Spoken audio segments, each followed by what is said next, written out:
The morning mist rose slowly above the vast, brown expanse of the Rio de la Plata, drifting lazily across the water like a living veil.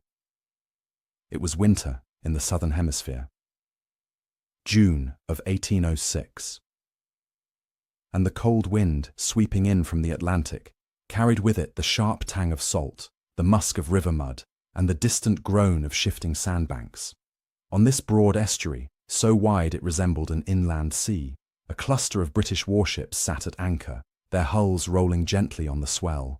Their masts stood like skeletal towers silhouetted against a brooding sky, while the faint echo of surf against the shoreline of Buenos Aires hinted at the city lying just beyond the haze. The Royal Navy had navigated treacherous waters to reach this point. The Rio de la Plata was unlike any river the Redcoats had sailed upon before. The water was opaque and muddy, concealing shoals that shifted unpredictably. Sandbanks lurked beneath the surface, waiting to gut the hull of any vessel unwary enough to drift off course. Yet the British ships had made the crossing. They had come from the recently seized Cape of Good Hope, driven by ambition, speculation, and a belief that the wealthy Spanish viceroyalty of the Rio de la Plata might collapse with only the slightest push. As dawn began to break, the first hints of gold filtered through the drifting fog and illuminated the decks of the warships. Soldiers stood assembled in neat ranks, breathing clouds of steam into the frigid air. Their red coats, stiff with dew, glowed faintly in the dawn light. Many stamped their feet to stay warm, listening to the creak of rigging and the rhythmic slap of waves against wood. They were preparing for an operation few of them fully understood. An expedition led not by the grand planning of London, but by the bold improvisation of individuals. At the centre of this unconventional drama was Commodore Sir Home Riggs Popham, a naval officer whose energy and confidence often outpaced his formal authority. He had been instrumental in the British victory at the Cape earlier that year, yet his thoughts had been drawn westward, to the unguarded, wealthy port cities of South America. Spain was aligned with Napoleonic France. Her colonies, he believed, were ripe for the taking. London had given him no explicit order to invade, yet neither had it forbidden the idea. In Popham's mind, that left a broad path open. Alongside him stood Brigadier General William Carr Beresford, commanding roughly 1,600 to 1,500 men. A surprisingly small force for the seizure of a major colonial capital. Their armament was conventional, the Brown Bess musket, bayonets gleaming faintly in the morning light, and a handful of 8 guns, with limited horses to draw them. Yet Beresford carried with him the disciplined confidence of the British infantry tradition, seasoned in battlefields across the expanding empire. Ahead of them lay Buenos Aires, a sprawling colonial city of nearly 40,000 inhabitants. Its low, flat-roofed buildings spread inland from the riverbank in a rectilinear grid. From afar, the city's church towers protruded like watchful sentinels above the morning fog. But despite its size, Buenos Aires was poorly defended. Spain had long neglected the garrison, believing the estuary itself to be a natural barrier against invasion. Popham intended to prove otherwise. On 25 June 1806, the British landing force began its approach. The disembarkation at Quilmes, south of the city, was a slow and awkward process. Boats grounded periodically on hidden sandbars, forcing soldiers to wade ashore with muskets held high to keep them dry. Once assembled on the muddy flats, the redcoats formed up, their boots sinking into soft earth as they prepared to advance. The terrain was flat, open, and cold. Winter winds swept across it without mercy, but there was little Spanish resistance. Scattered defenders offered only token opposition as Beresford's troops made their way inland. By the end of June, the British reached Buenos Aires, and the city, taken by surprise and uncertain of its leadership, surrendered with minimal fighting. The viceroy, Rafael de Sobremonte, had retreated inland with the treasury, undermining the credibility of Spanish authority. Beresford raised the Union flag above the fort, taking command of a vast region with astonishing ease. Yet beneath the quiet surface of this occupation, something was beginning to stir. In Montevideo, across the estuary, a French-born officer in Spanish service, Santiago de Liniers, began rallying local forces. He gathered regulars, militias, sailors, and armed townspeople, determined to reverse the British capture. Winter rains turned the countryside to mud. Cold winds stiffened the hands of his gathering force, but the determination of the local population, inflamed by the fall of their city, began to coalesce into a resistance unlike anything the British had expected. The stage was set. What began as a daring, semi-authorized landing would soon transform into a brutal urban struggle that pitted disciplined imperial infantry against an enraged population on its home ground. The Redcoats had taken Buenos Aires with ease, but holding it would be another matter entirely. The British occupation of Buenos Aires in mid-1806 appeared at first glance almost serene. The Union flag fluttered above the fort, and Beresford's small garrison moved with the measured confidence of an army accustomed to the predictable rhythm of imperial conquest. Redcoats marched in ordered patrols through the grid-like streets, their polished muskets reflecting the pale winter light. From the high walls of the fort, officers surveyed the quiet plazas and narrow lanes, believing they had secured a significant prize with astonishing ease. But beneath this outward calm, the city seethed.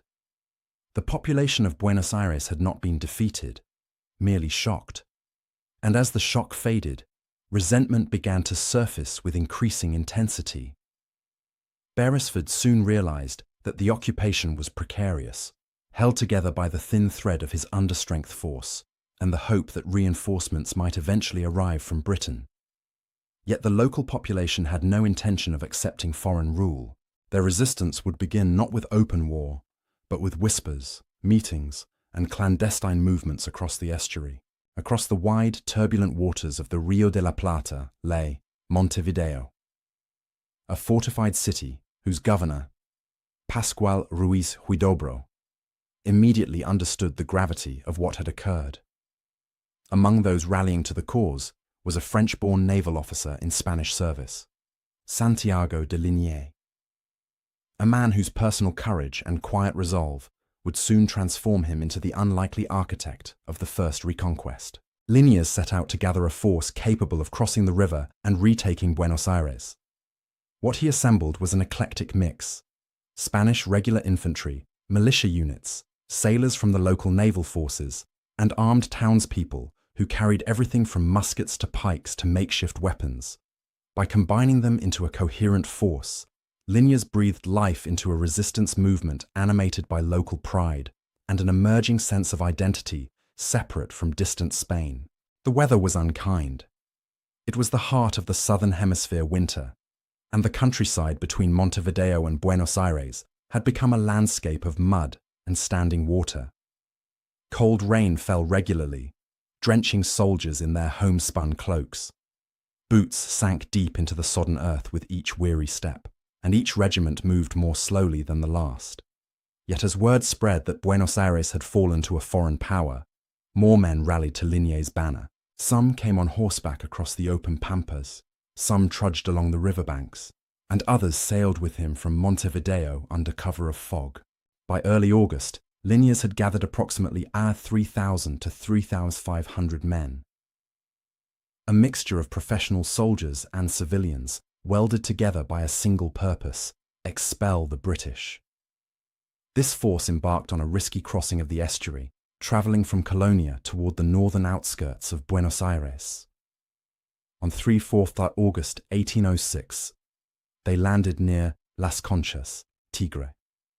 The weather was grim, cold winds swept across the marshes, and sodden uniforms clung heavily to the men's backs. But the landing succeeded. The Reconquista had begun. As Liniers' troops marched inland, the faint outlines of Buenos Aires appeared through the shifting mist.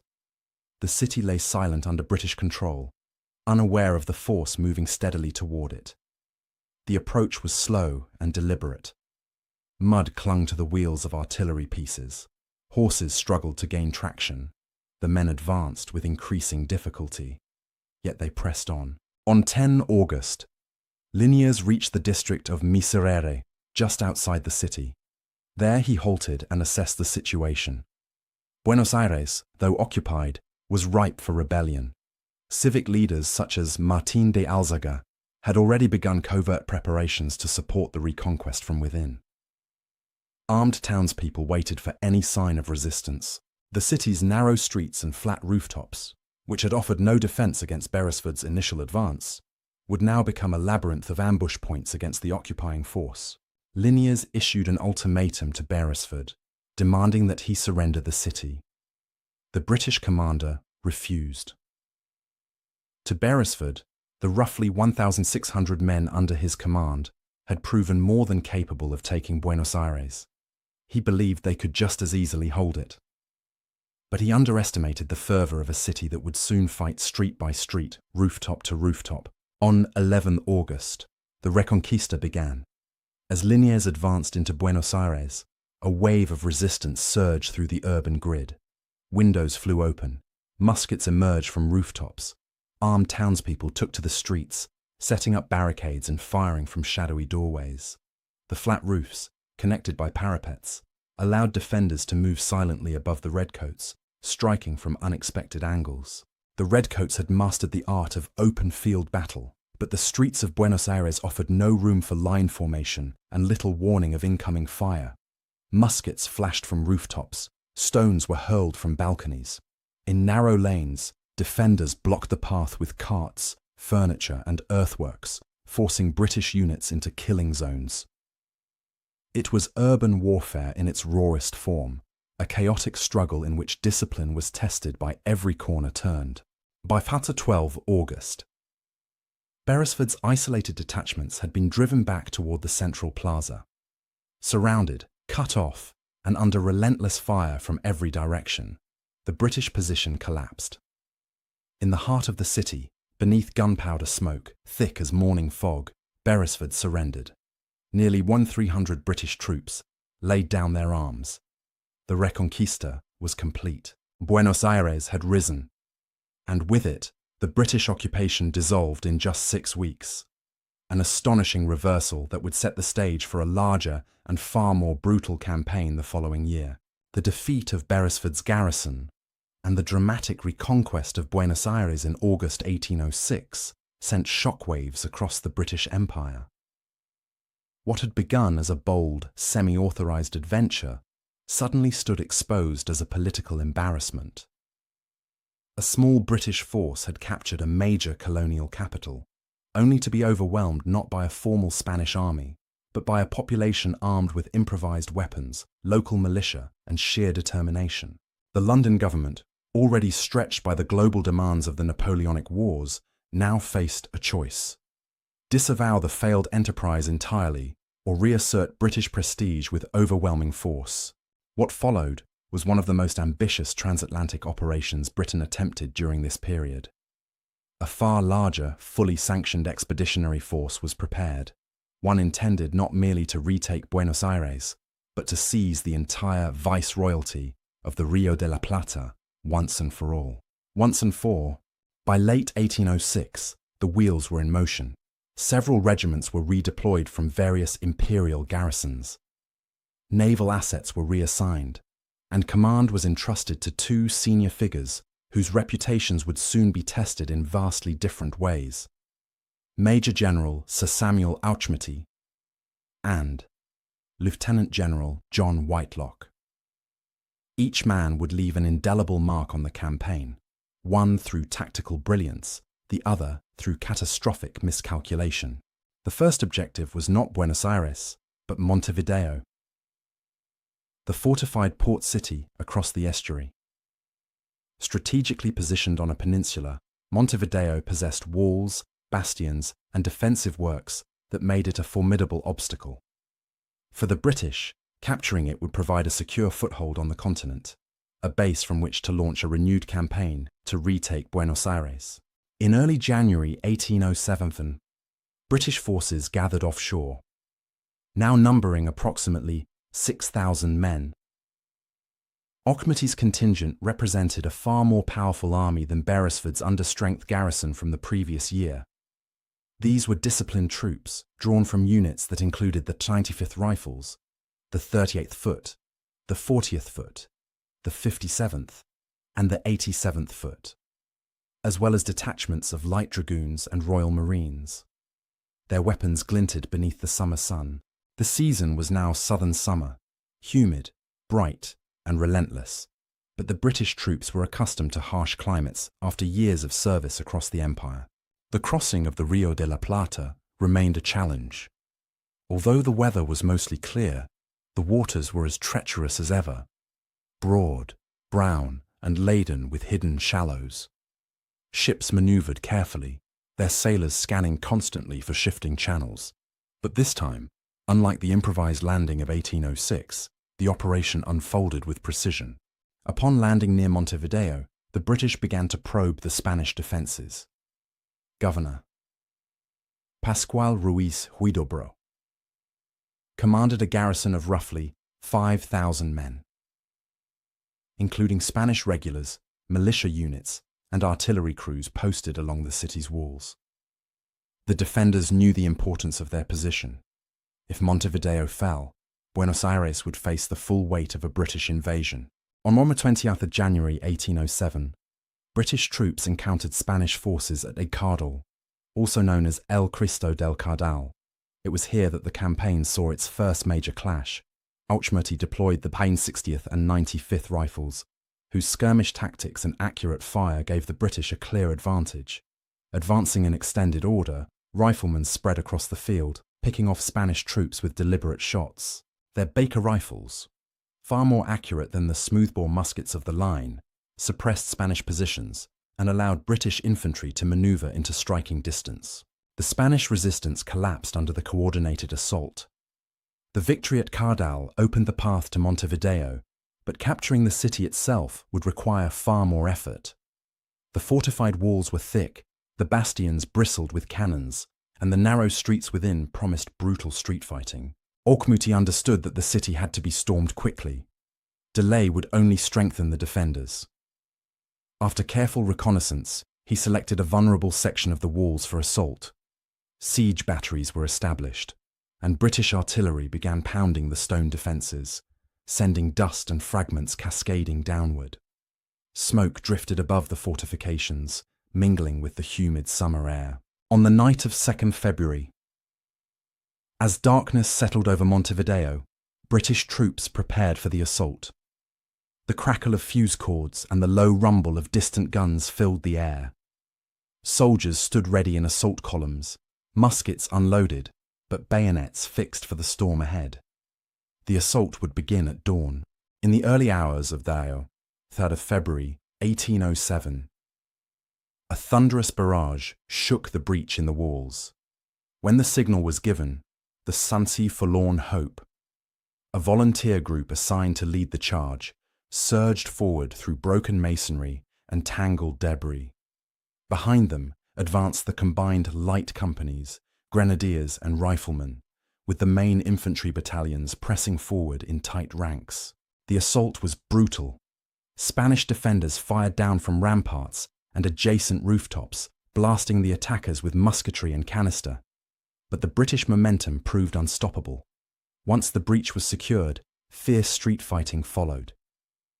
The 9th and 95th Rifles took control of the Payne Cathedral Tower, firing downward into Spanish positions and silencing key artillery points with well-aimed shots. After hours of close-quarters combat in narrow streets and smoky courtyards, Montevideo fell. Spanish casualties climbed to approximately 2,500, with another 2,000 taken prisoner. British losses totaled around 600. But the price had secured a critical victory. By capturing Montevideo, the British gained a foothold deeper and more resilient than anything they had achieved the year before. Warships anchored in the harbour, supply lines stabilised, and morale rose, buoyed by Auchmuty's tactical success. But triumph in Montevideo did not guarantee victory in the campaign ahead. Buenos Aires still lay across the water, its people hardened by the memory of 1806, and ready to fight with an intensity Britain had not yet fully grasped. And to take that city, command would soon shift from Auchmuty to a man whose decisions would shape the fate of the entire invasion. Lieutenant General John Whitelock. The fall of Montevideo in February 1807 was a moment of triumph for the British expedition. The storming of the breach, the fierce street fighting, and the ultimate capture of the fortified city had demonstrated that British discipline and tactical cohesion could overcome even well-defended urban positions. For a brief moment, confidence replaced the sting of the previous year's humiliation. Yet beneath that surface of professional pride lay the critical reality that Montevideo was not the ultimate objective. Its capture was merely the opening act in a far more difficult campaign. Across the broad, muddy waters of the estuary lay Buenos Aires, the cultural and political center of the region, and the last prize Britain's leaders believed would open all of South America to British trade and influence. To some, it was a tempting dream: seize the city, reform its government, and draw the vast wealth of the interior into British commercial networks. But Buenos Aires was no longer the complacent port city that Beresford had walked into the previous year. It was a city transformed by revolt, hardened by resistance, and determined not to fall again. Into this complex and volatile environment stepped Lieutenant General John Whitelock, sent from Britain to assume overall command of the expedition. Unlike Auchmuty, whose victory at Montevideo testified to his tactical acumen, Whitelock was a man whose reputation was mixed even before he arrived. His background was respectable, but his battlefield experience was less distinguished than many of his peers. Nonetheless, he now carried the responsibility of conquering Buenos Aires, a task that required not only military skill, but also a deep understanding of the political and urban dynamics at play. He possessed neither. Upon arriving in the region, Whitelock inherited a force of approximately 9,000 to 12,000 troops, depending on how one counts the detachments scattered across the countryside and garrisoning Montevideo. This was the largest concentration of redcoats ever assembled in the southern Atlantic world. Regiments that had fought in Montevideo were exhausted but experienced. Newly arrived units brought fresh strength but little knowledge of the terrain. Among them were the 71st Highland Light Infantry, elements of the 995th Rifles, the 38th, 40th, 57th, and 87th Foot, along with light dragoons and Royal Marines. It was a formidable army, but in many ways an unbalanced one, comprised largely of regular infantry, ill-prepared for the labyrinthine challenges of urban warfare in a hostile foreign city. While British forces reorganized and rested, Buenos Aires prepared as well. The city's civic leaders, men like Martín de Álzaga, continued to fortify plazas, arm civilians, and coordinate with military commanders. The memory of Líneas Reconquista in 1806 had ignited a spirit of local autonomy and pride. Organizations once considered parochial militias now regarded themselves as defenders of their homeland.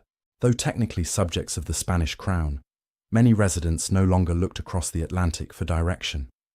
Instead, they looked inward, to one another. This shift was not merely ideological, it had practical consequences. In 1806, when Beresford marched through the city with little resistance, Buenos Aires had been complacent, unprepared, and shocked. But in 1807, its defenders had months to study the geography of war within their own walls. They established firing positions on rooftops, fortified key intersections, and prepared networks of barricades designed to funnel attackers into lethal crossfires. Courtyards were stocked with powder and shot. Women and children were instructed in carrying ammunition and water to the front lines. The entire urban grid was transformed into a defensive system. Whitelock failed to appreciate this transformation. To him, Buenos Aires was merely another colonial city waiting to be overwhelmed by regular infantry in ordered formations. His planning reflected this misconception. He envisioned a straightforward advance. Multiple columns would march into the city from different directions, converge on the central plazas, and seize them through coordinated pressure. It was a plan that looked neat on parchment, but ignored the chaos of real urban combat. By June 1807, Whitelock decided the time had come to move. British troops crossed the estuary once more, navigating the muddy waters with the same caution that had characterized all previous crossings. The landings were made west of Buenos Aires, beyond the city limits. Once ashore, the redcoats reformed, redcoats bright under the midwinter sun, boots crunching across the hardened ground. From the moment the march began, the contrasts between the opposing forces became stark. British soldiers advanced in disciplined ranks, muskets carried at the slope, bayonets fixed. Drums rattled out cadence. Officers on horseback observed the line of advance across the open countryside. But as the city drew near, the terrain changed. The broad pampas gave way to the narrow, gridded streets of Buenos Aires, streets that twisted into shadows and choke points, each intersection a potential ambush. On such 28 June, British forces began their initial attacks on the outer districts. They captured positions such as Retiro and Residencia, but only at heavy cost. Snipers fired from rooftops with surprising accuracy. Barricades forced British columns to bunch together. Bombs, stones, and musket volleys rained down from windows. The redcoats soon discovered that the city itself was a weapon turned against them, yet Whitelock pushed on. He believed that the capture of Buenos Aires required only perseverance and adherence to British infantry doctrine. What he did not understand was that the tactical conditions of the city nullified many of the advantages British soldiers typically enjoyed. There was no room to deploy in line and unleash volleys. Cavalry could not maneuver. Artillery had limited effect in the narrow confines between buildings. Even the famed Baker rifles, hounds of the 95th, so effective in the open, struggled to find fields of fire. Still, the redcoats advanced. Whitelock ordered final preparations for the decisive assault on the city, a massive multi-column approach that he believed would overwhelm the defenders by sheer coordination and resolve. It would instead lead to one of the most disastrous urban battles British forces would fight in the entire 19th century. The plan for the assault on Buenos Aires, finalized in the final days of June 1807, reflected both the strengths and the blind spots of Lieutenant General John Whitelock. It was a plan rooted in textbook notions of discipline and synchronized movement, yet disconnected from the harsh realities of urban combat. His idea was simple enough on paper. Divide the army into multiple columns, advance simultaneously from different directions, push straight into the city grid, and converge upon the central plazas. Once those plazas were secured, Whitelock believed the city would collapse into submission. The flaw was not in the idea of a coordinated advance, but in the decision to apply European field tactics to a city whose defenders had spent months transforming it into a maze of traps. Buenos Aires was not a battlefield of rolling fields and panoramic lines of sight. It was a sprawling grid of narrow alleys, flat rooftops, internal courtyards, and constricted intersections, every one of them studied, fortified, and prepared for the single purpose of resisting a British assault. Whitelock did not adjust to these realities. In fact, he ordered many of his attacking columns to advance without loaded muskets, fearing that premature firing would disrupt cohesion. In doing so, he deprived his troops of their single greatest equalizer in close urban combat, the ability to return fire the moment they came under attack. Officers protested, but the order remained. Bayonets would lead the way. On 3 July 1807, the assault began. The winter sun hung low in a pale sky as British columns advanced into the city's western outskirts. The early stages were quiet. Too quiet. Streets appeared empty, doors shut, shutters drawn. But the silence belied the reality waiting behind every wooden facade and beyond every rooftop parapet. The defenders of Buenos Aires were in position, watching the invaders march deeper into the city with each measured step. The first shots rang out from a rooftop.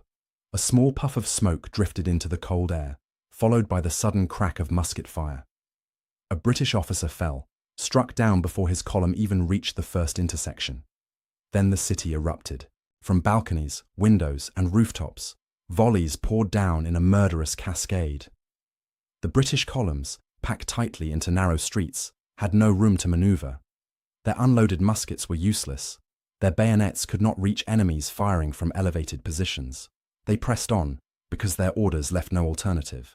The defenders, a mixture of Spanish regulars, Criollo militiamen, armed civilians, and even sailors, moved across the interconnected rooftops with remarkable coordination.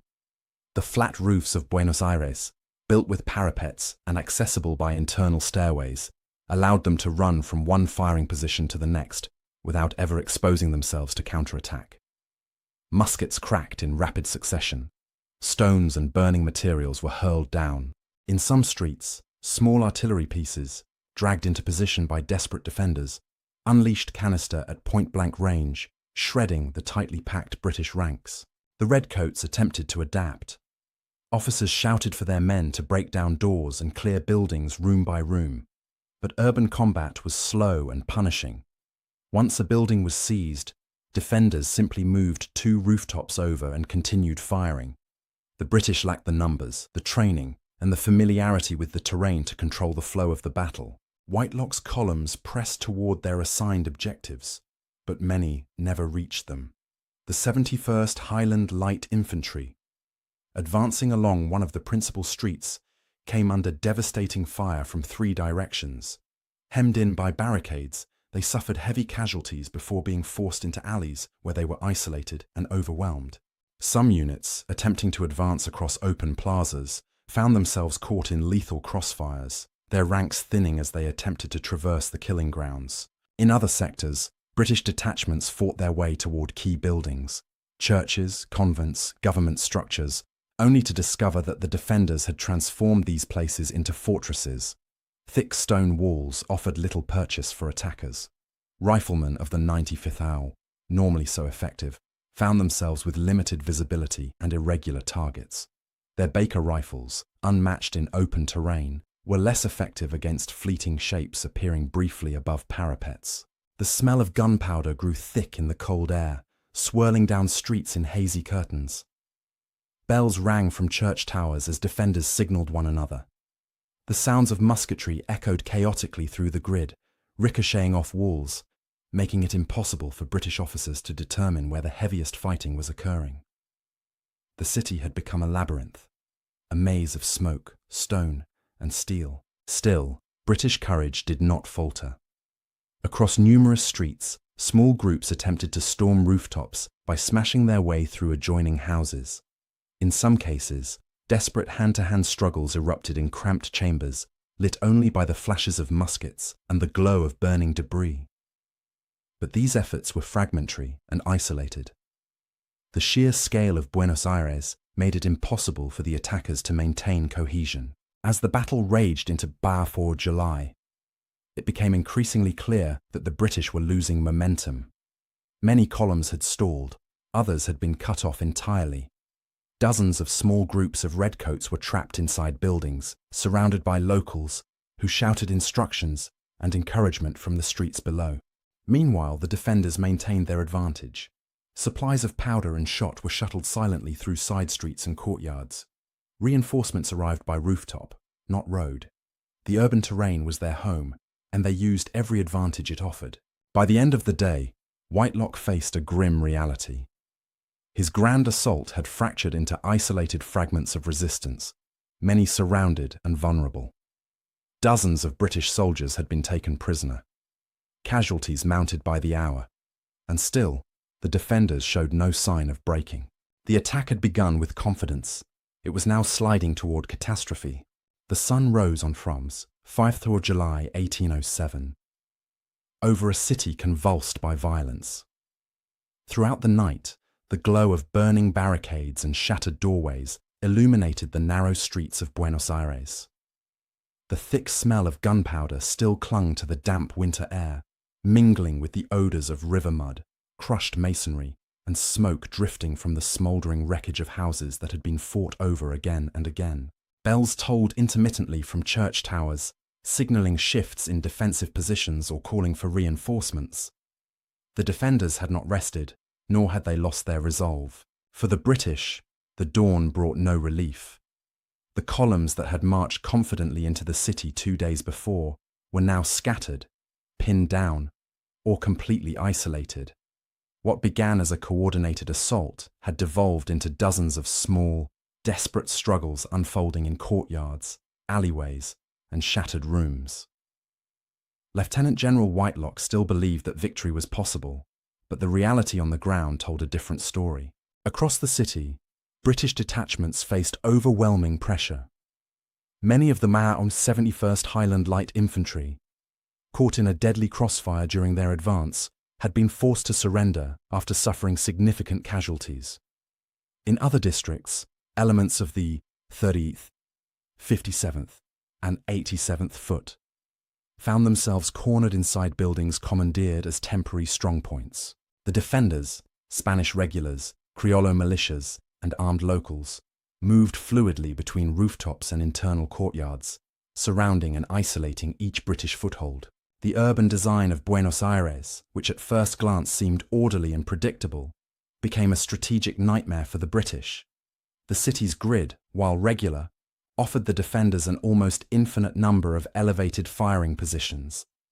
Rooftops were connected by parapets and walls, allowing militiamen to run from one vantage point to another without exposing themselves to return fire. A British column advancing down a narrow street found itself bombarded from above, behind, and both flanks, often without seeing a single enemy on the ground. The British had tried to adapt, using axes and bayonets to break through walls and seize interior spaces.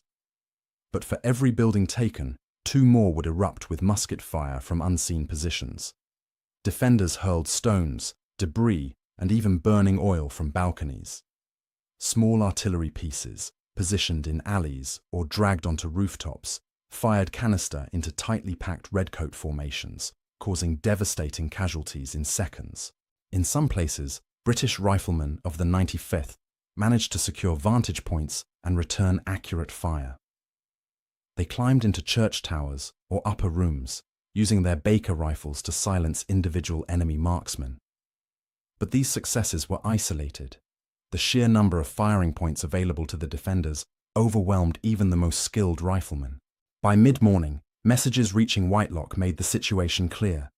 Entire columns had been halted or surrounded. Hundreds of British soldiers were prisoners. Others were pinned down and unable to maneuver. And still, the defenders' resolve showed no sign of faltering. Meanwhile, Liniers and his subordinate leaders coordinated their forces with remarkable agility. Units moved through the city, not in lines or formations, but in loose, flexible groups that exploited the environment. Courtyards became supply nodes, where ammunition was distributed. Women and children carried water to rooftop fighters. Artillery crews repositioned their guns to cover new streets as British columns attempted to break through. Civilians who had never before fired a musket found themselves joining volleys from windows overlooking major thoroughfares. Inside the city centre, the British foothold began to collapse. In the district near the Cabildos and a Plaza Mayor, small groups of redcoats were surrounded and forced to barricade themselves behind overturned furniture and improvised fortifications. The sound of musketry echoed continuously, but the British return fire, when they could fire at all, was sporadic and ineffective. Many muskets remained unloaded, as Whitelock's order to advance with empty weapons had turned into a fatal handicap. By noon, the British attack had decisively stalled. Communications between units were nearly impossible. Officers sent runners through alleys only to have them cut down before reaching their destinations. Whitelock found himself with little information about the state of his dispersed columns. What news did reach him was grim. Casualties were rising rapidly. More than 1,000 men had been killed, wounded, or captured. Entire companies had vanished into the maze of city blocks, swallowed up by the defenders' relentless fire. Attempts to regroup or withdraw only compounded the problem. Pulling back required moving through the same deadly streets that had trapped the attackers. Every retreat exposed British units to renewed crossfires from rooftops. Even officers trying to gather scattered troops became targets the moment they emerged into open view. By late afternoon, the defenders seized the initiative. They pushed closer to the remaining British positions, tightening the encirclement. In plaza after plaza, the Union flag was struck down as surviving companies surrendered. Many of the prisoners were herded into convent courtyards, where their captors treated them with stern efficiency, but not cruelty. The city had become a vast network of improvised holding areas, each filled with red-coated soldiers who had expected victory but now faced defeat. Whitelock, observing the collapse of his plan, began to consider the unthinkable. Holding Buenos Aires had become impossible. Even maintaining a foothold within the city was untenable. With casualties mounting and the prospect of further bloodshed looming, he recognized that continued fighting would only lead to total annihilation of his force. Late on in July 1807, Whitelock began negotiations with Santiago de Liniers. The terms were stark. The British would evacuate Buenos Aires immediately and, most shockingly, withdraw completely from Montevideo as well. All British prisoners would be released, but in exchange, Britain would abandon the Rio de la Plata entirely. It was a capitulation unprecedented in the history of the British Army during this era. The empire that prided itself on discipline and martial prowess had been brought to its knees, not by a royal army, but by a determined population defending its home. The battle had lasted only days, but its consequences would echo for years. Already the defenders of Buenos Aires were beginning to perceive themselves not merely as subjects of Spain, but as a people capable of shaping their own destiny. The Redcoats would leave the River Plate, but the ideas their invasion awakened would remain. In the muted winter light of early July 1807, the city of Buenos Aires settled into an uneasy quiet. Smoke still drifted over the rooftops, hanging in the cold air like a shroud. Broken timbers lay strewn across narrow streets, shattered by musketry and artillery. Bloodstains marked the places where skirmishes had raged only hours earlier. The sound of distant bells, once used to coordinate the defenders, now echoed with a somber finality. The battle was over. The struggle for the city had ended, not with a last desperate stand, but with the signing of terms that stunned even the victors. Lieutenant General John Whitelock, having watched his army fracture under the weight of an urban resistance he had not anticipated, accepted conditions that amounted to unconditional withdrawal. It was a moment of profound humiliation. Not only would British forces leave Buenos Aires immediately, they would relinquish Montevideo, which had been taken with such effort only months earlier. Every gain achieved during Auchmuty's meticulously executed storming of the walls would now be sacrificed as part of the agreement. For the British soldiers, the days that followed were a blur of resignation and logistical urgency. Officers tallied losses and organized the collection of scattered detachments. Units that had once marched proudly in ordered ranks now limped through the battered outskirts of the city, many with torn uniforms, soot-stained faces, and expressions dulled by exhaustion. Wounded men were gathered from makeshift shelters, some from convent courtyards where they had been tended by nuns, others from rooms where their comrades had attempted desperately to treat their injuries amid the chaos of battle. As British prisoners were released under the terms of the capitulation, a strange mixture of relief and bewilderment settled over them. Many had prepared themselves for imprisonment or worse, unable to imagine that Whitelock would agree to such sweeping concessions. But the British position had become untenable. Entire columns had vanished into the city's labyrinthine streets. Hundreds had been killed or wounded. Hundreds more were in the hands of the defenders. To continue the fight would have meant total destruction, and so, under a grey winter sky, British troops began to embark onto ships waiting in the broad waters of the Rio de la Plata. The estuary that had once symbolized opportunity now represented escape. Warships lay at anchor like somber sentinels, their hulls reflected dimly in the muddy water. Boats ferried men out to the fleet in steady procession. The redcoats climbed aboard silently, carrying with them the weight of a campaign that had begun with confidence and ended in bitter defeat. In Montevideo, the evacuation unfolded with equal solemnity. The city had served as a British stronghold for several months, its capture celebrated as a triumph of discipline and tactical skill. Now it was to be abandoned. British officers walked the familiar streets one last time, passing the stone walls that had once bristled with defenders, the cathedral tower where the 95th Rifles had taken up their commanding position, and the plazas where the battle's dead had lain. Soldiers packed equipment, loaded supplies, and prepared to sail. The departure was not without tension. Local residents, though relieved to see the invaders leave, watched cautiously from doorways, balconies, and narrow lanes. Their expressions reflected a mixture of pride, exhaustion, and lingering suspicion.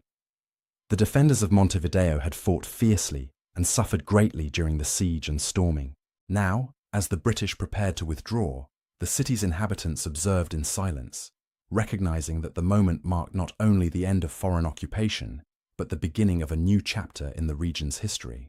By 9th of September 1807, the final British troops left the region. The campaign that had begun over a year earlier with Popham's daring and questionable initiative at the Cape had concluded in complete withdrawal.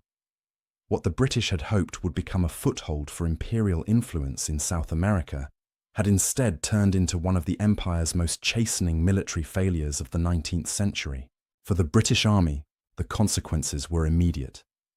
Whitelock, whose strategic decisions had transformed a difficult operation into a disaster, faced a court-martial upon his return to Britain. The proceedings examined not only his failures in command, but also the catastrophic impact of his decisions on the morale and safety of his troops. He was dismissed from the service, an outcome as rare as it was damning. His name would forever be associated with the calamity in Buenos Aires. Yet while Whitelock's reputation was destroyed, the reputation of the British Army survived. The failure was attributed to flawed leadership rather than the shortcomings of the soldiers themselves. Indeed, many of the British units involved had demonstrated notable courage under impossible conditions, maintaining discipline even as their formations were shattered by the intricacies of urban warfare. Far more profound were the consequences for the people of the Rio de la Plata. The British invasions had done something that Spanish rule had never achieved. They had awakened a shared sense of purpose among the residents of Buenos Aires and Montevideo. Spaniards, criollos, militias, sailors, and civilians had fought side by side in a defense born not from imperial loyalty, but from a newfound collective identity. The Reconquista of 1806 and the defense of 1807 created heroes in Santiago de Liniers, Martín de Alzaga, and local militia leaders. Their stories, carried through the streets and recounted in the plazas, became seeds of a growing idea. If a local population could defeat one of the world's most powerful imperial armies, what did that say about the relationship between the colony and the distant Spanish crown? The question was not yet spoken openly, but it echoed beneath the surface, spreading quietly between merchants, soldiers, and civic officials. In defending themselves against a foreign enemy, the people of Buenos Aires had come to recognize their own capacity for self-determination. The British invasion of the Rio de la Plata was more than a sequence of military engagements. It was a study in the limits of European warfare when confronted with unfamiliar terrain, unconventional defenders, and the evolving realities of urban combat. By the time the British withdrew in September 1807, the campaign had exposed vulnerabilities in imperial doctrine and demonstrated how local knowledge, civic mobilization, and adaptive tactics could overturn the expectations of even the most disciplined professional armies. To understand why the British failed, one must examine the battlefield conditions that shaped each stage of the campaign. The first invasion of 1806, led by Popham and Beresford, succeeded largely because of factors that had little to do with British battlefield superiority.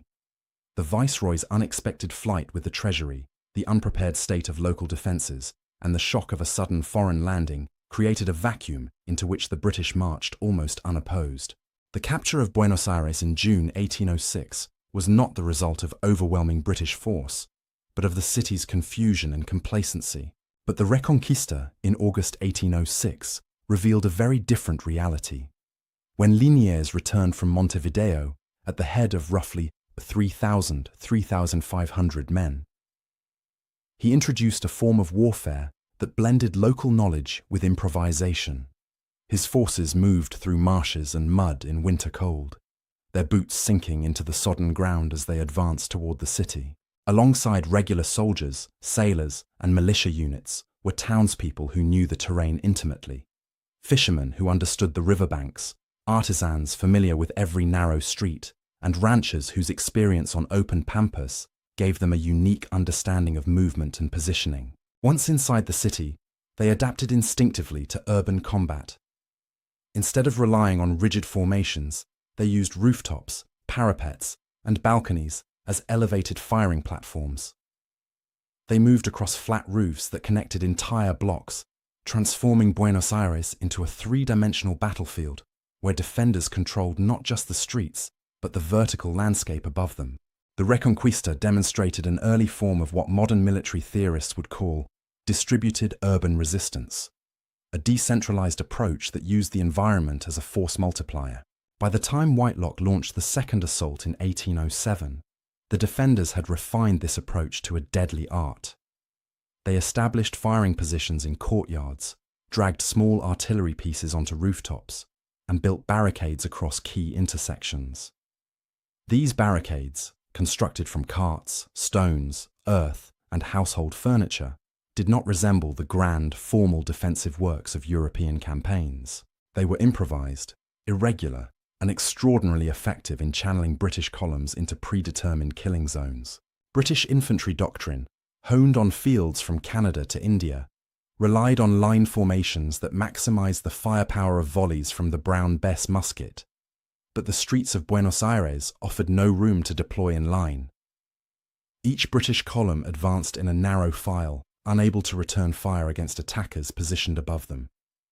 The decision to enter the city with unloaded muskets, intended to prevent accidental volleys and maintain discipline, was catastrophic. Soldiers equipped with bayonets alone could not force their way through a maze of fortified homes and elevated firing points. British riflemen, particularly the 95th Rifles, armed with Baker rifles, achieved local successes. Their precision fire silenced several defensive positions and offered glimpses of what specialist light infantry could achieve in urban environments.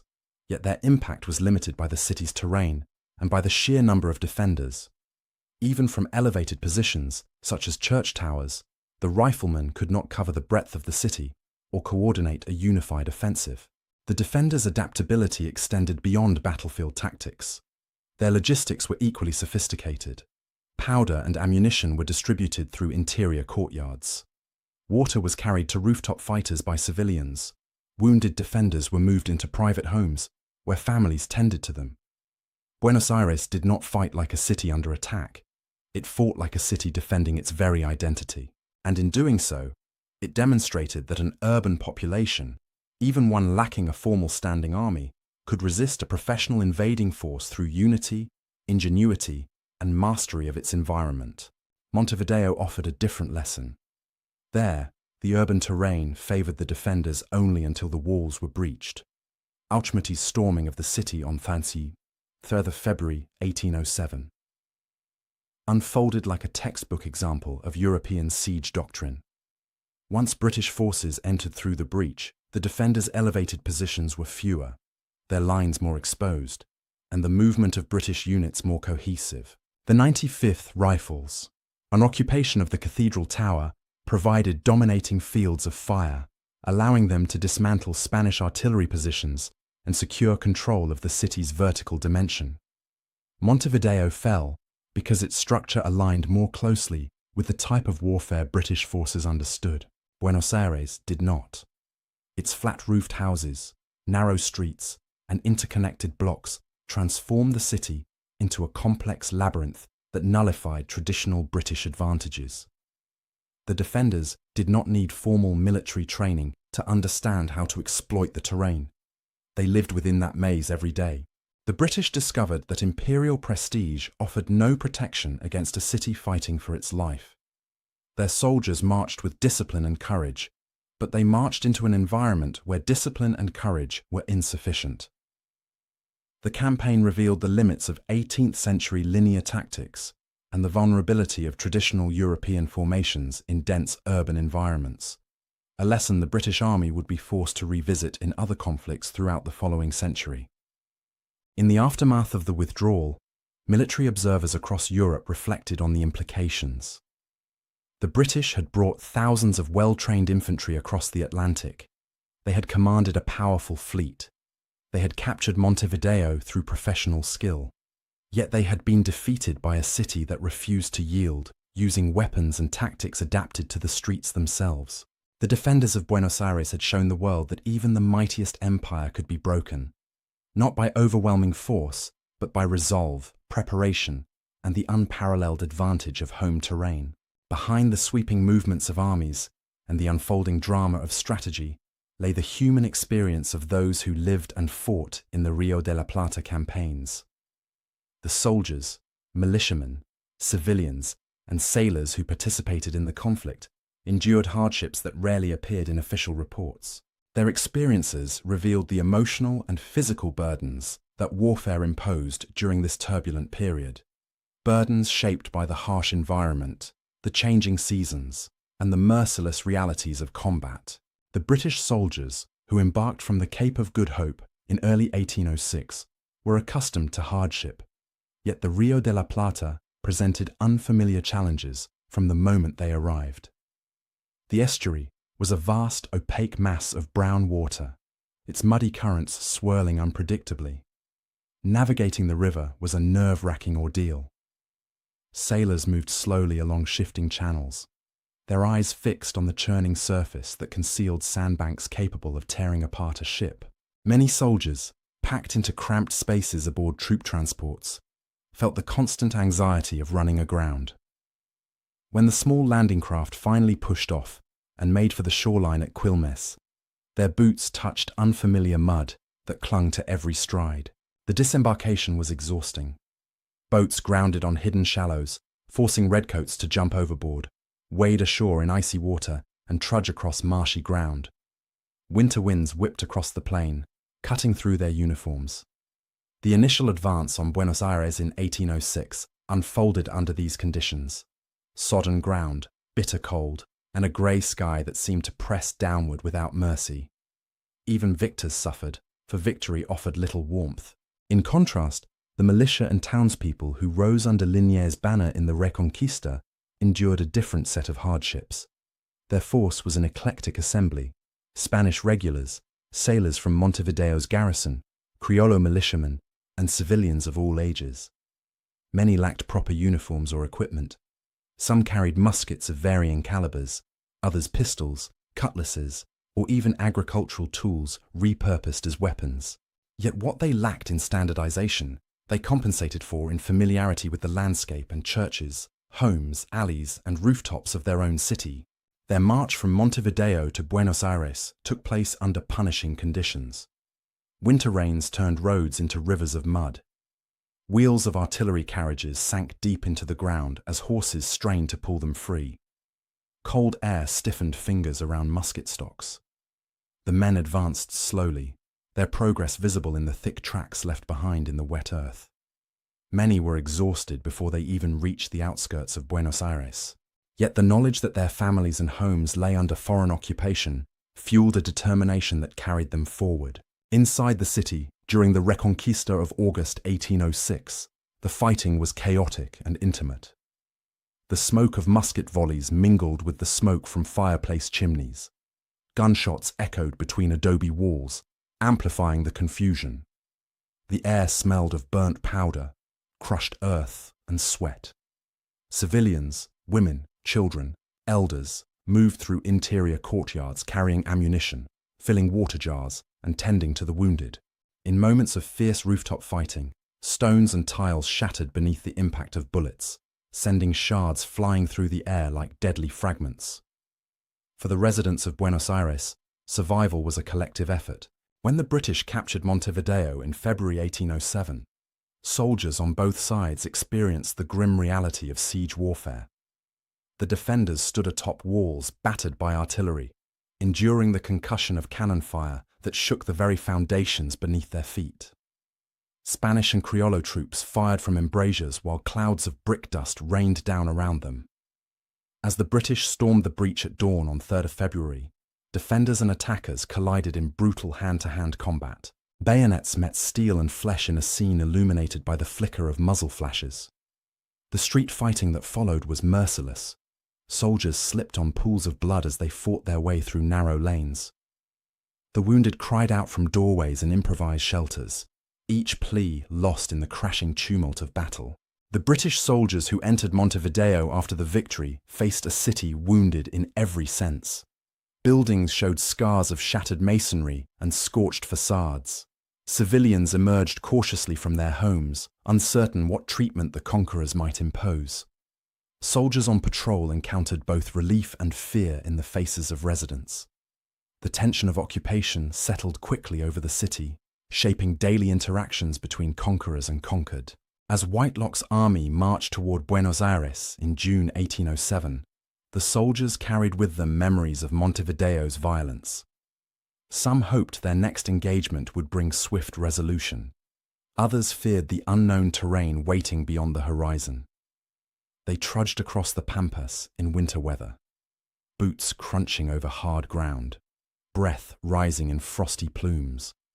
The landscape stretched flat and featureless, giving no hint of the inferno that awaited them inside the city.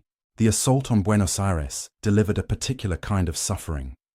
British soldiers advancing with unloaded muskets felt powerless as defenders rained down musket fire from above. Many experienced the terror of moving through streets where every window or church tower could hide a marksman. The concussive blasts of canister fired from rooftop artillery were devastating, ripping through the packed columns with horrific force. Those who took shelter inside houses found themselves surrounded with no route of escape, forced to barricade doors while enemy fire peppered the walls around them. The defenders, too, paid a steep price. Militiamen perched on rooftops were exposed to the cold winter winds and the constant danger of return fire from British riflemen. Spanish regulars holding barricades in narrow lanes endured relentless strain as they listened to the steady tramp of British boots approaching through the smoke. Civilians carried supplies through alleys swirling with dust and powder. Many families sheltered together in interior courtyards, praying that stray bullets would not find their mark through thin adobe walls. In the aftermath of the battle, scenes of shared humanity emerged among the ruins. Local residents gave water to wounded British soldiers. Spanish officers allowed enemy casualties to be treated in churches and private homes. British prisoners marched through the streets encountered not hatred, but grim respect from many of the city's defenders, who recognized the bravery of men who had fought against impossible odds. The human experience of the Rio de la Plata campaigns thus transcended the simple dichotomy of victory and defeat. It revealed the suffering endured by both sides, the courage displayed by ordinary people, and the profound impact of war on soldiers and civilians alike. These experiences, though overshadowed by grand narratives of strategy and political consequence, formed the beating heart of the conflict, reminding the world that history is shaped not just by generals and governments, but by the thousands who live its consequences in blood, fear, endurance, and unexpected compassion. When the last British ships vanished over the horizon in the September 1807, carried away by the vast brown waters of the Rio de la Plata, they left behind more than shattered masonry, burned barricades, and broken regiments. They left behind a political and psychological legacy that would ripple outward across continents. The failed invasions of the Rio de la Plata reverberated not only in the streets of Buenos Aires and Montevideo, but also in the halls of Westminster and the drawing rooms of London. The consequences reshaped identities, exposed weaknesses in imperial planning, and ignited movements that would eventually transform the map of South America. For Britain, the news of Whitelock's capitulation landed like a thunderclap. The empire prided itself in the discipline, training, and courage of its infantry, the famed redcoats who had triumphed at Minden, Quebec, the Cape of Good Hope, and countless minor engagements across the globe. Yet here, thousands of redcoats had been routed and forced into a humiliating withdrawal by a population that, in British eyes, should not have posed such a threat. Newspapers seized upon the catastrophe.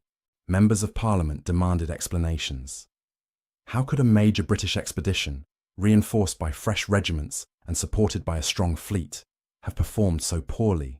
The blame centred immediately upon Lieutenant General John Whitelock.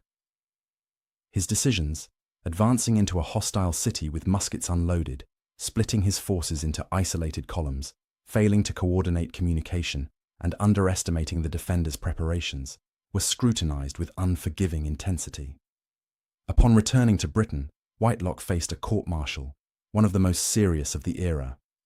Witnesses recounted the ill-fated assault, the mounting casualties, and the general's refusal to adapt tactics to the realities of urban warfare. The verdict was damning.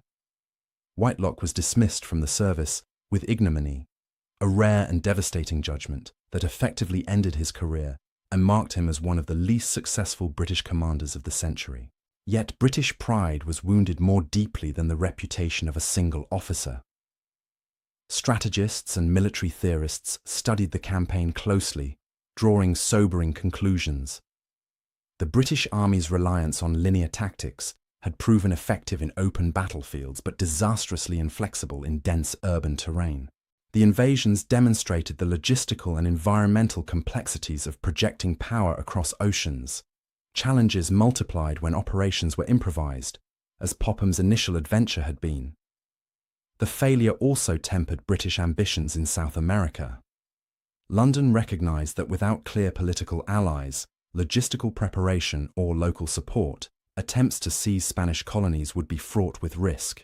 While Britain interpreted the campaign as a costly blunder, the inhabitants of the Rio de la Plata understood it as something far greater. The invasions had awakened political consciousness in the region, reshaped loyalties, and transformed the relationship between colony and empire. Before 1806, the people of Buenos Aires and Montevideo had lived under the distant authority of the Spanish crown. The viceroy governed in the king's name. Trade regulations, taxation, and political appointments flowed from Madrid. Loyalty to Spain was largely unquestioned, not because of devotion, but because alternatives were unimaginable. The British invasions shattered that sense of inevitability.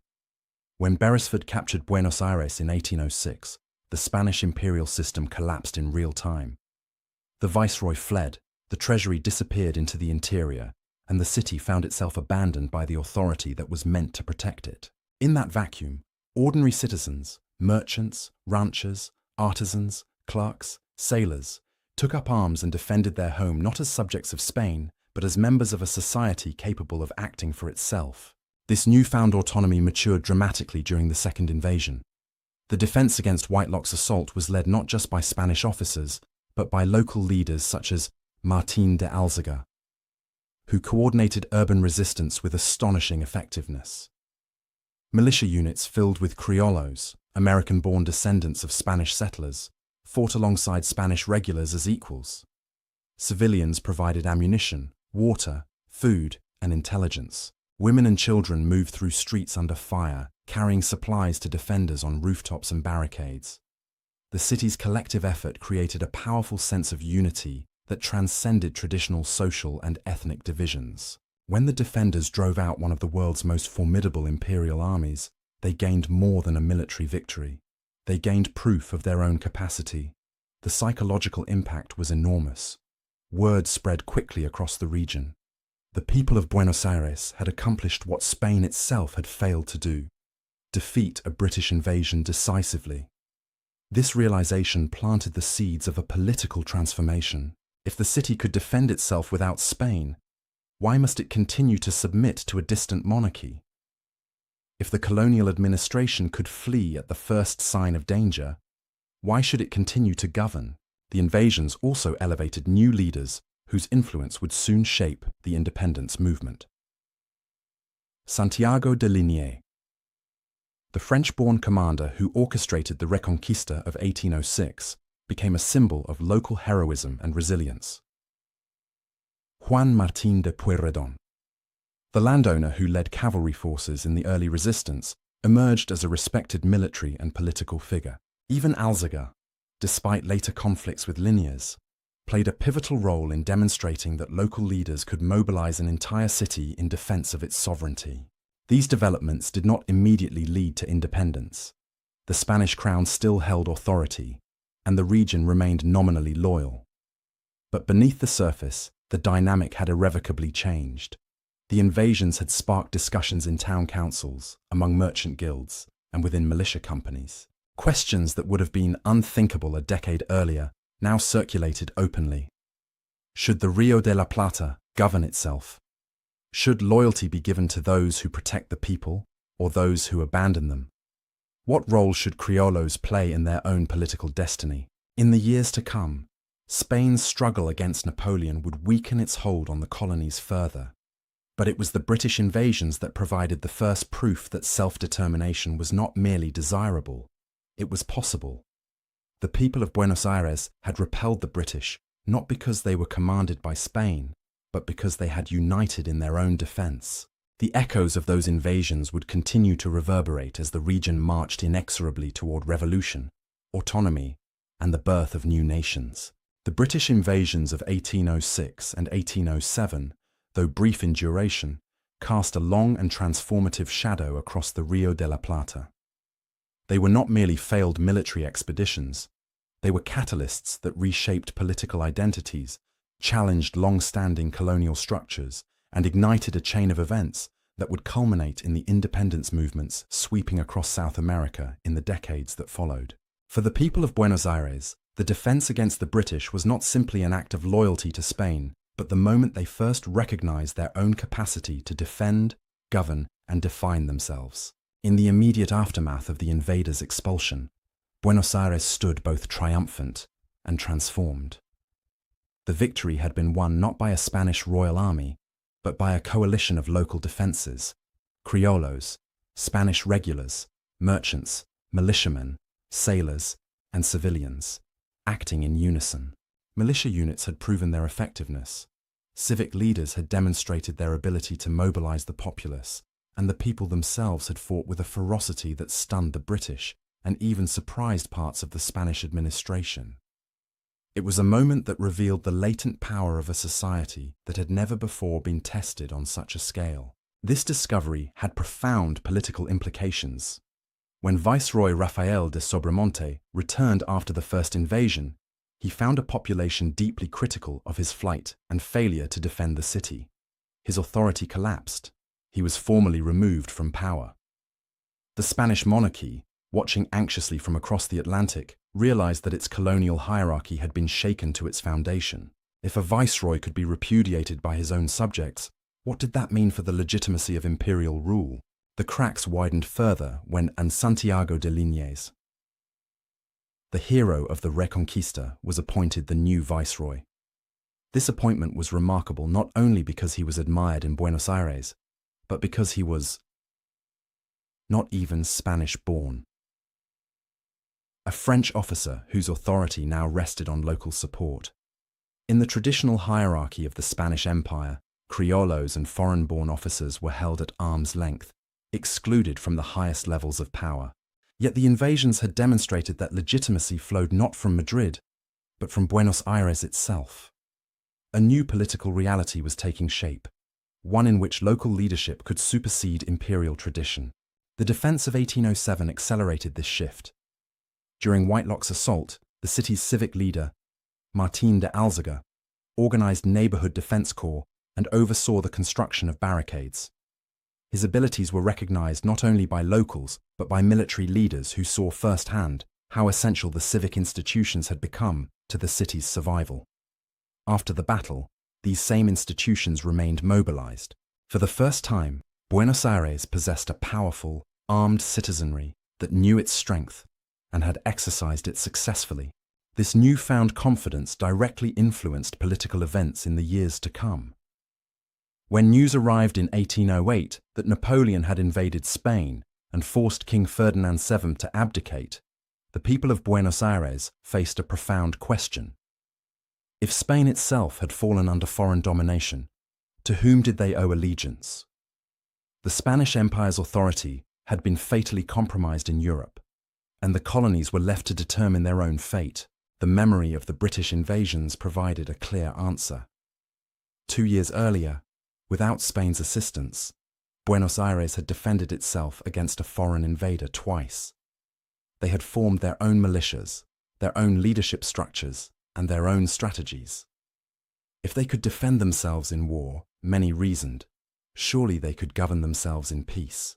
This political awakening crystallized on 25 May 1810, when Buenos Aires staged the event known as the May Revolution. The local population removed the Spanish viceroy and established the Primera Junta, the first autonomous government in Argentine history. The revolution was not initially a declaration of full independence, but it was a decisive break with Spanish rule. Many of the leaders involved in the revolution, militia captains, civic officials, political organizers, had risen to prominence during the British invasions. Their prestige and authority were anchored not in noble birth, but in their proven commitment to defending the city. The path from autonomy to independence was not simple. Civil wars, regional rivalries, and shifting alliances would define the next decade. But by 1816, the United Provinces of the Rio de la Plata formally declared independence from Spain. The foundations laid during the invasions, unity in defense, civic mobilization, and the repudiation of ineffective Spanish authority, had become pillars of the new political identity. The influence of the invasions extended far beyond the Rio de la Plata. News of a citizen-led victory over the British spread throughout the continent, inspiring other colonies grappling with questions of autonomy. The idea that Spanish subjects in the Americas could defend their own lands and shape their own destinies fueled independence movements in Chile, Peru, Venezuela, and beyond. Leaders such as José de San Martín, Simón Bolívar, and Bernardo O'Higgins watched closely as events unfolded in Buenos Aires. The region's determination resonated in their own campaigns for liberation. The British, ironically, contributed to independence movements in another surprising way. After the failed invasions, Britain shifted its South American strategy from conquest to commerce. Recognizing that the region was too volatile and too unified to seize by force, British policymakers chose to support independence movements indirectly through trade agreements, diplomatic contacts, and material support. The defeat had taught London that cooperation, not conquest, was the path to influence in the Southern Hemisphere. Thus, the invasions left a paradoxical legacy. Britain had come seeking territorial footholds and economic advantage. It departed having inadvertently strengthened the very forces that would dismantle Spain's empire. Buenos Aires emerged from the ordeal with a hardened identity, a cadre of experienced leaders, and a conviction that sovereignty could be won and defended. The city that had once been a distant outpost of the Spanish crown had become the ideological and political heart of a new nation. By resisting the British, the people of the Rio de la Plata had taken their first collective step toward nationhood. The battles of 1806 and 1807 were not mere episodes in a forgotten war. They were the spark that ignited one of the most sweeping transformations in the Western Hemisphere. As the decades unfolded, the British invasions of 1806 and 1807 faded from the forefront of global memory, overshadowed by the immense drama of the Napoleonic Wars and the vast political upheavals that reshaped Europe. Yet, in the Rio de la Plata, where the muddy waters of the great estuary meet the flat, sprawling plains, the legacy of those invasions remained deeply etched into the political, cultural, and military fabric of an emerging nation. The echoes of muskets fired from flat rooftops, the crash of canister in narrow streets, and the determined voices of ordinary people defending their homes never truly faded. Instead, they became foundational stories in the region's journey toward independence. The British had come seeking advantage during a moment of geopolitical opportunity. Spain was allied with Napoleon, and its colonial defences were stretched thin. British merchants coveted access to the rich trade networks of South America, and military leaders believed that strategic footholds could redefine imperial influence in the Atlantic world. The expedition seemed logical within the broader context of global conflict. Yet logic, when stripped from an understanding of local realities, can lead even powerful nations into disaster. In Buenos Aires and Montevideo, the invasions revealed a truth that few imperial planners had considered. Colonial societies were not passive backwaters waiting to be claimed, but vibrant, dynamic communities capable of decisive action. Their streets, homes, and plazas were not abstract spaces on a map.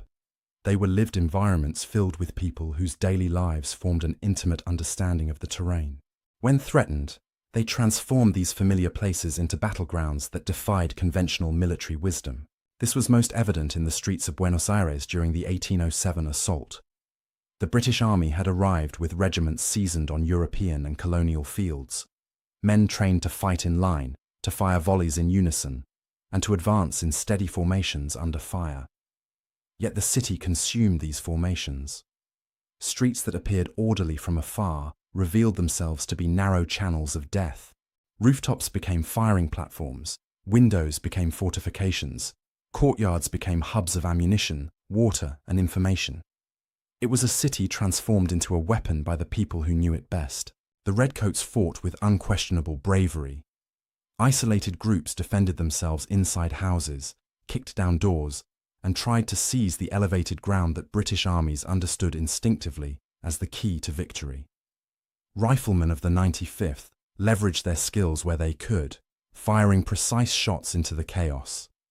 But the urban terrain did not yield. Courage alone was not enough. For the defenders, the battles were transformative.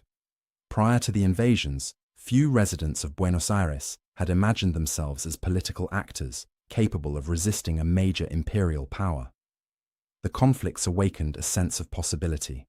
Merchants who had once focused solely on trade found themselves overseeing neighborhood defenses. Sailors accustomed to navigating the estuary took up positions on land, coordinating with local militia officers. Civilians who had never fired a musket before stood atop rooftops loading and reloading makeshift weapons as if born to the task. These shared experiences created bonds that transcended social divisions. They illuminated a truth that would shape the independence movements of the years to come. When united, the people of the Rio de la Plata were capable of remarkable feats. In the wake of the British withdrawal, the streets of Buenos Aires bore physical scars, broken walls, scorched doorframes, and the lingering marks of barricades hastily erected in moments of desperate need. But the deeper scars and triumphs were psychological. Residents walked those same streets in the aftermath and knew they had defended their home without the protection of Spain. In doing so, they had glimpsed an idea more powerful than any empire: sovereignty born from shared struggle. The political aftermath reinforced this awakening. Spain's authority, already shaken by the Viceroy's flight in 1806, was fatally undermined. The appointment of Liniers, a local hero rather than a crown-appointed royal bureaucrat, was both a concession and a recognition of the new reality. When Spain later fell under Napoleon's domination in 1808, the colonies faced an unprecedented crisis of legitimacy. But in Buenos Aires, unlike elsewhere, the answer was clear. They had already learned how to govern themselves in moments of peril. This learning curve would culminate in the May Revolution of 1810, and eventually the Declaration of Independence in 1816. Leaders of the independence movement drew upon the organizational networks, militia structures, and communal solidarity forged during the British invasions. The unity that had defended the city from British troops now redirected itself toward the pursuit of self-governance. Meanwhile, from the British perspective, the campaign served as a significant lesson in the limitations of imperial reach.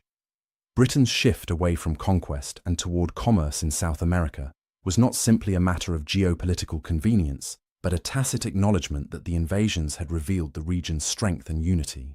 British diplomacy would later play a key role in supporting emergent South American states, not with armies, but with trade agreements, recognition, and investment. Thus, the invasions that Britain had hoped would open a continent to imperial control instead opened the door for South American independence. The conflict was a turning point, a moment when the ambitions of a globe-spanning empire collided with the determined resistance of communities discovering their own power. In that collision, a new political identity emerged, one that would resonate through the independence struggles of Chile, Peru, and beyond. Today, the story of the British invasions of the Rio de la Plata stands as a testament to the complexity of history. It illustrates how wars fought for strategic advantage can spark unintended revolutions. It reveals how local knowledge can upend professional armies. And it shows that even failed campaigns can hold lasting influence far beyond the immediate battlefield. The Redcoat expeditions of 1806 and 1807 were short-lived in execution, but monumental in consequence. Their legacy endures not only in the plazas and fortifications of Buenos Aires and Montevideo, but in the very existence of the nations that emerged from the struggles they helped ignite. Thank you for listening to our story. If you found this battle as fascinating as we did, please like this video and subscribe to British War History for more. We read all of your comments, so be sure to leave your thoughts below. We'll see you in the next video.